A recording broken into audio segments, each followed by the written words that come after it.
தேங்காய் எண்ணெய் ஊற்றணுன்னா பல்லாரி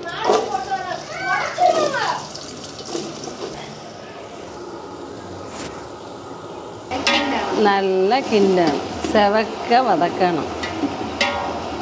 நெய் நெய்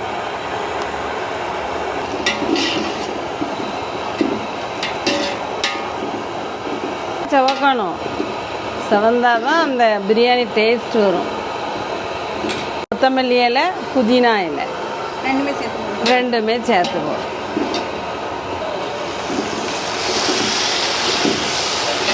புதினா கொத்தமல்லி போட்டாச்சா, இஞ்சி பூண்டு பேஸ்ட்டு போடணும்.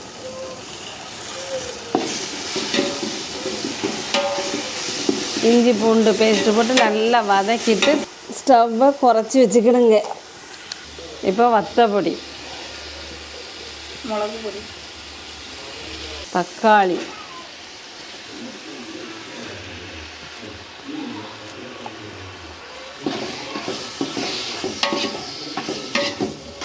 தக்காளி போட்டாச்சா, மல்லிப்பொடி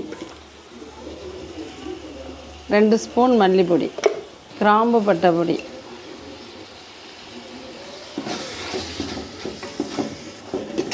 அரிசியை நம்ம முதல்ல நிறைய வச்சிடணும்.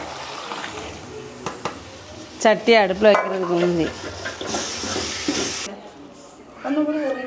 தயிர் தயிர் தயிர் ஊற்றியாச்சு. எவ்வளோ தயிர்? தயிர் ஒரு 1/4 லிட்டர்.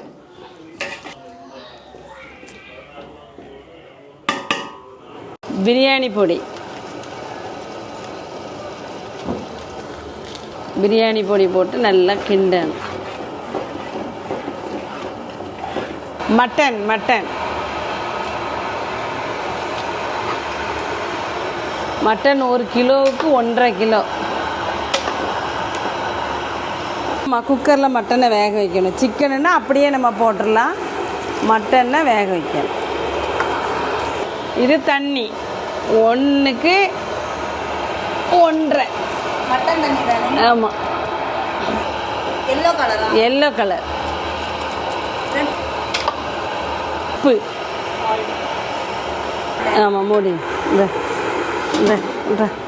இன்னும் கொதி வந்த பிறகு ரைஸ் போடணும், அரிசி போடணும். அரிசி இது 2 கிலோ. எலுமிச்சம்பழம் சாறு. இனி தம்முக்கு போட்டுறணும். எல்லாம் போட்டாச்சு, இனிமேல் தம் போட்டுறணும். டீ கம்மி பண்ணணும். ஆமாம், சொல்லிக்கும். இனிமேல் தம்மை உடைச்சி விடணும். சோறு ரெடி.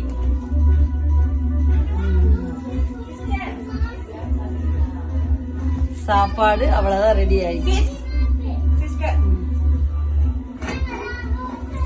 எப்படி நல்ல ஸ்மெல்லா வருது, சூப்பரா இருக்கு. நம்ம மட்டன் பிரியாணி ரெடி. ரெடியா? சாப்பிட எல்லாரும் வாங்க.